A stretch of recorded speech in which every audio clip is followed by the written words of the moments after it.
Hello, folks. I hope you all doing good. So today we are going to start the biology chapter from the 11th class, right? We are going to continue the next unit of biology, right? Our first topic here is the cell.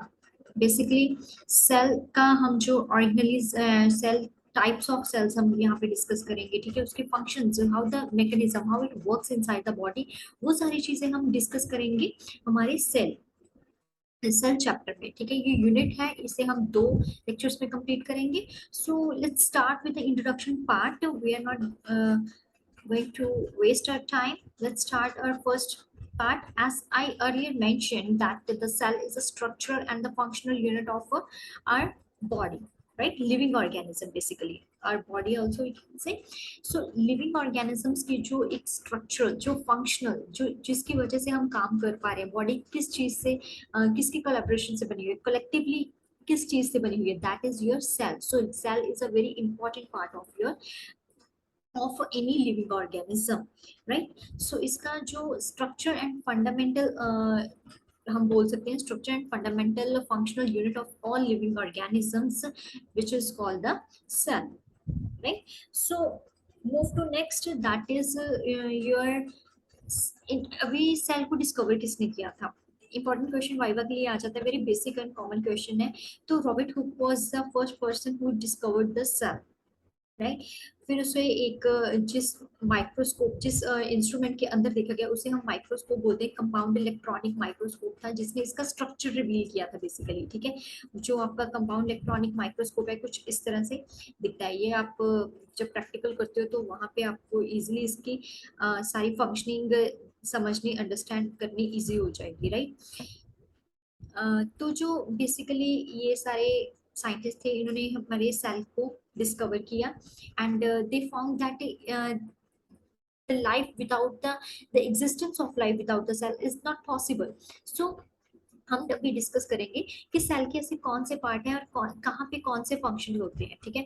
तो ये cell को understand करना, cell के हर एक organelles को understand करना क्यों ज्यादा इंपॉर्टेंट है? बिकॉज इससे हमें क्लियर होगा कि हमारे जो फर्दर मेटाबॉलिज्म होता है, further functioning of body, further control of our body, ठीक है, किसी भी लिविंग ऑर्गेनिज्म का, वो कैसे हो पा रहा है, ठीक है। तो उस चीज को अंडरस्टैंड करने के लिए हमें बेसिक क्लियर होने बहुत ज्यादा इंपॉर्टेंट है। सो सेल हम बोल देते हैं कि cell, but cell is not a simple type. It is a very complex जो आपका कंट्रोल कर रहा है आपकी सारी बॉडी की फंक्शनिंग को, ठीक है, उसके स्ट्रक्चर्स को, बॉडी के डिफरेंट ऑर्गन्स को, टिश्यूज को, ठीक है, ये सब कंट्रोल कर रहा है। तो it's not a easier task for the cell to compile the things and make in the action. So क्या चीजें हैं वो जो सेल को कंट्रोल करने के लिए रखती हैं, ठीक है। सबसे पहले तो आ गया आपका साइटोप्लाज्म।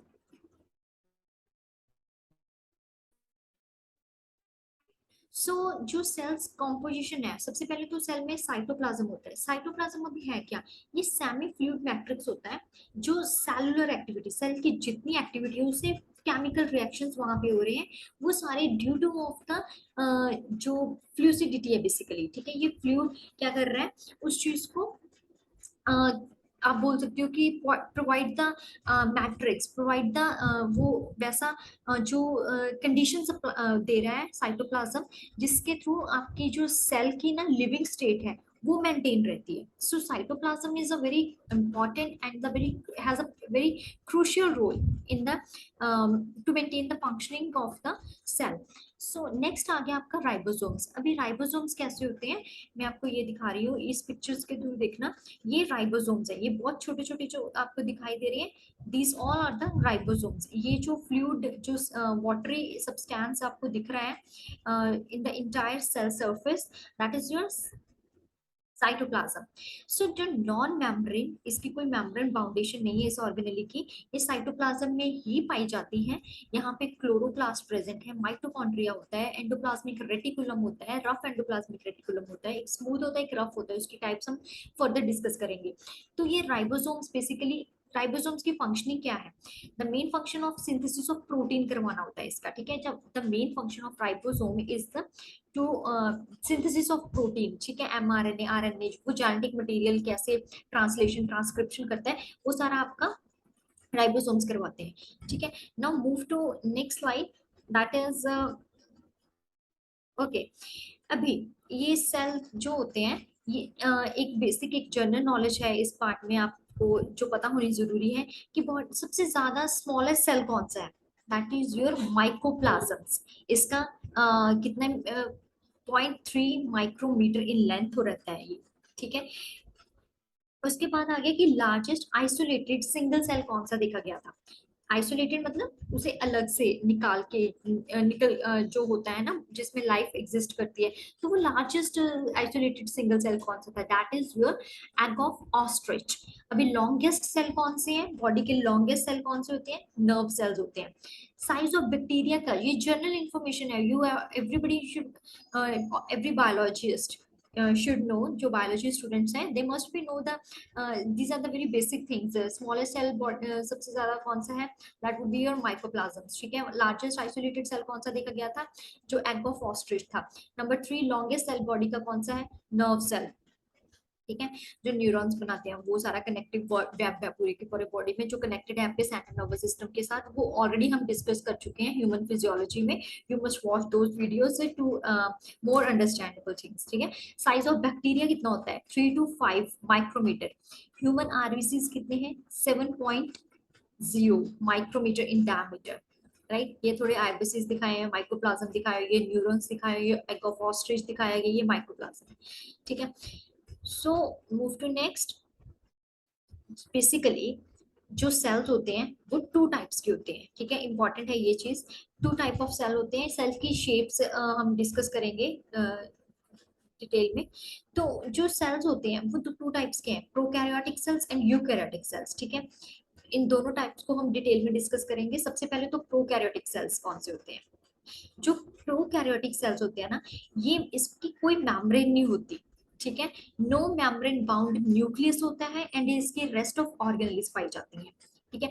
अभी इसमें ये जो प्रोकैरियोटिक सेल्स हैं ये किस चीज में पाई जाती हैं, कौन सी लिविंग ऑर्गेनिज्म में पाई जाती हैं, ठीक है। किस लाइफ में एग्जिस्ट करते हैं, bacteria, blue green algae, mycoplasma and PPLO, ये सारे living organism. PPLO pleuro pneumonia like organisms होते हैं ना, ये देखिए, ये जो है ये बैक्टीरिया का शेप है कुछ ऐसा। ये फ्लैजिला लगे हुए हैं, फ्लैजिला मतलब आउटर उसे मूवमेंट में हेल्प करें, बैक्टीरिया कुछ ऐसा दिखता है अंडर माइक्रोस्कोप। ये भी बैक्टीरिया ही है, ये माइकोप्लाज्म है जिसे हम पीपीएलओ भी बोलते हैं, प्लेरो न्यूमोनिया लाइक ऑर्गेनिजम्स हैं ये साइनोबैक्टीरिया, ये एक कनेक्टेड चेन की तरह होता है। अभी क्या है, बहुत ही ज्यादा छोटे होते हैं, ठीक है। मतलब ज्यादा मल्टीप्लाई कर पाते हैं, ठीक है। मतलब एक से डॉटर सेल्स इसके बहुत ज्यादा मतलब नंबर ऑफ इंक्रीज हो जाता है, ठीक है। ऐसा हमें पता है कि किसी को बैक्टीरियल इन्फेक्शन हो गया या किसी तरह की कोई इन्फेक्शन होगी, तो वो एक स्पेसिफिक टाइम के लिए बढ़ती है सबसे पहले, उसके बाद धीरे धीरे कम होती है। This we have heard many times, right. So इसकी बहुत तरह की शेप होती है एंड साइजेस करते हैं, वेरी करते हैं ये बेसिकली, ठीक है। देन अभी मैंने बोला था कि हम डिफरेंट शेप्स को डिस्कस करेंगे। सो बैक्टीरिया की जो टाइप्स हैं बेसिकली शेप्स होती हैं। एक तो बेसिलस है, बैक्टीरिया बेसिलस है, rod like shape, this is the bacillus. उसके बाद सफेरिकल होता है, ठीक है, कॉकस का, ये सफेरिकल है, ये जो है पर्पल कलर में, ये सफेरिकल है। Vibrio comma shaped, these are the vibrio, ठीक है, कुछ इस शेप के होते हैं। बैक्टीरिया की शेप्स डिस्कस कर रहे हैं कि बैक्टीरिया कितने टाइप के होती हैं शेप्स में। स्पाइरलम, जो स्पाइरल शेप्ड होता है, ये स्पाइरल, ठीक है। Move to next. जो प्रयोग इसकी अभी हम एनाटॉमी थोड़ी सी देखेंगे कि सेल ऑर्गेनेलिस कैसे इसमें एम्बेडेड रहती है, ठीक है। सबसे पहले तो सेल एनवेलप होता है, this is your cell envelope, जिसे हम, ये रहा आपका, ये सारे का सारा सेल एनवेलप है, ठीक है। उसके बाद मेसोसोम एंड क्रोमैटोफोर्स होते हैं, क्योंकि हमने बोला किस किस चीज में ये पाए जाते हैं, bacteria, blue green algae, माइक्रोप्लाज्म, PPLO, ठीक है। सो अभी इन्हें लाइट से कुछ ना कुछ एक्शन करवाना है, तो इसमें क्या होना जरूरी था, क्रोमैटोफोर्स होने जरूरी थे। सो इसमें क्रोमैटोफोर्स रहती है, न्यूक्लियोइड रहता है, flagella for the movement, these are the flagella, pili भी बोलते हैं, ये रहा फ्लाइजीलियम सिंगल, ठीक है। पिलाई एंड फिब्रिए, ये ये जो प्रोजेक्शन है ना, ये बाहर को निकले हुए हैं फ्लैजिलस, ये बेसिकली इसकी मूवमेंट को हेल्प करते हैं कि मूव कर सके बैक्टीरिया। राइबोसोम्स होता है, वही प्रोटीन सिंथेसिस ट्रांसलेशन प्रोसेस तो इसमें भी चलेगा। बाकी इंक्लूजन बॉडीज रहती हैं, ये छोटे छोटे से ना, ये देखिए, ये सब चीजें प्रेजेंट होती हैं आपकी सेल ऑर्गेनेली में। सेल ऑर्गेनेलिस में सबसे पहले जो सेल इन्वेलप है, इसका क्या मेन मोटिव क्या है, इसका मेन फंक्शन क्या है?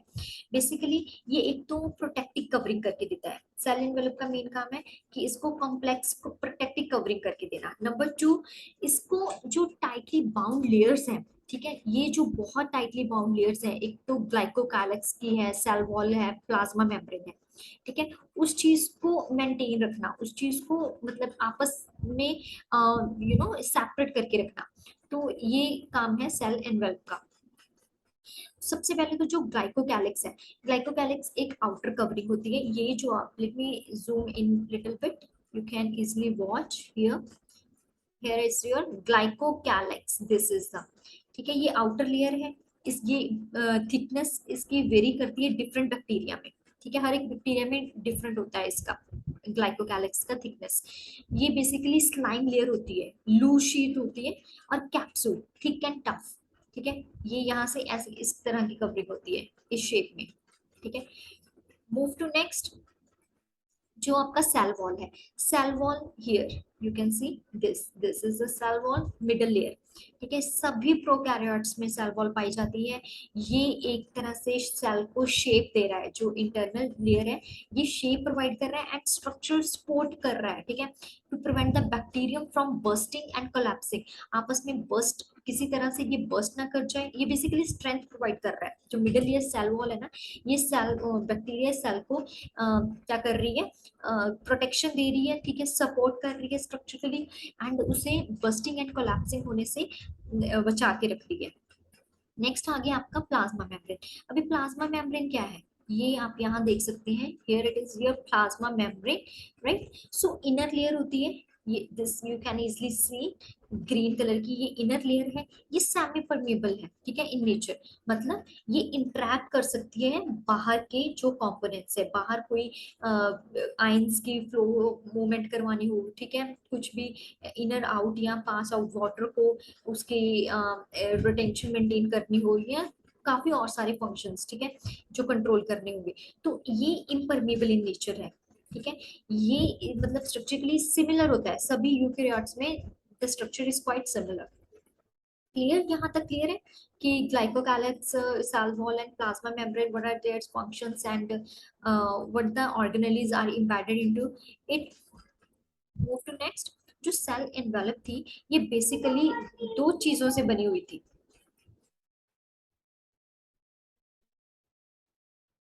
सेल एनवेलप था ना, वो बेसिकली था कि ये कितने टाइप का है, ये जो चीज कंफर्म की गई थी कि types of cell envelope and how it respond to the gram staining. gram staining का मैं आपको डिटेल वीडियो बना दूंगी if you really want to get the entire get to know the entire process and the mechanism of the gram staining. तो gram staining होती क्या है, ये मैं सारी चीजें डिटेल वीडियो बना दूंगी इस पे। if you want to get to know, please mention in the comment box and continue the cell and bulb. इसमें क्या होता है कि ग्राम स्टेनिंग ना बेसिकली डिफरेंशिएट करती है कि बैक्टीरिया कितने तरह के, एक तो ग्राम पॉजिटिव हो सकते हैं, एक ग्राम नेगेटिव हो सकते हैं। Now for the function of the gram negative bacteria, they take up and retain the gram stain. Means क्या होता है कि जो आपका सेल है ना, उस चीज को वो डाई होता है बेसिकली, ये डाई को अपने मतलब डाई को कलर देता है, ठीक है, डाई का वो कलर होने देती है जो चीज, वो ग्राम पॉजिटिव होगी। जो retain do not retain the gram stain, that would be your, जो बेसिकली कलर पर्पल, अभी हमने ऊपर शेप देखी थी कलर की, तो वो शेप आइडेंटिफाई करना, शेप एंड स्ट्रक्चर को आइडेंटिफाई करना बहुत ज्यादा इजी हो जाता है through the gram staining process, ठीक है। ये जो स्टेन होता है, कुछ जो यहाँ पे एग्जांपल की तरह मैं समझाना चाहूंगी, ये जो पर्पल कलर है, ठीक है, ये इसर्शिया कोलाई का है, ई कोलाई का बोलते हैं, ये ग्राम नेगेटिव है, ठीक है।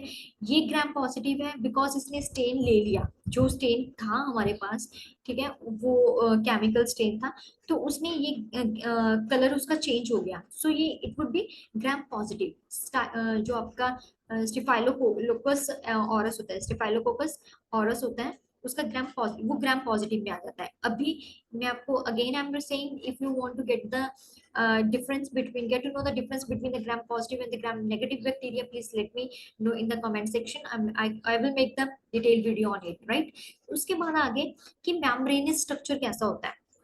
जो मीजोसोम्स हमने क्रोमेटोफोर्स के ऊपर बात की थी, तो वो क्या है, मीजोसोम्स जो बेसिकली होते हैं ना, ये इनफोल्डिंग ऑफ प्लाज्मा मेम्ब्रेन होती है। ठीक है, इनफोल्डिंग मतलब यहाँ पे एक इनफोल्डिंग स्ट्रक्चर क्रिएट होता है, ठीक है, आफ्टर द सेल वॉल, इसे हम मीजोसोम बोलते हैं। या इस ये मीजोसोम डिफरेंट शेप की भी हो सकती है, एक लैमिलर फॉर्म में भी हो सकती है, टिब्यूल्स की फॉर्म में भी हो सकते हैं, वेसिकल्स भी हो सकती है इसमें। ठीक है, अब इसका फंक्शन क्या है जो मीजोसोम का, ये सेल वॉल फॉर्मेशन करता है, ये देखो स्ट्रेंथ मिली है इसके बाद, ठीक है, उसके बाद ये रेप्लिकेशन करने में हेल्प होती है, उसके बाद ये क्रोमोसोम्स को डॉटर सेल्स में कन्वर्ट करता है, distribution of chromosomes to daughter cell करता है, रेस्पिरेशन एंड सिक्रेशन इसी के थ्रू होती है। ठीक है, जितना भी सरफेस एरिया प्लाज्मा मेम्ब्रेन का एंजाइमेटिक कंटेंट है, ठीक है, वो सारा कंट्रोल कौन कर रहा है, आपका मीसोसोम कर रहा है। So these are the functions of mesosome.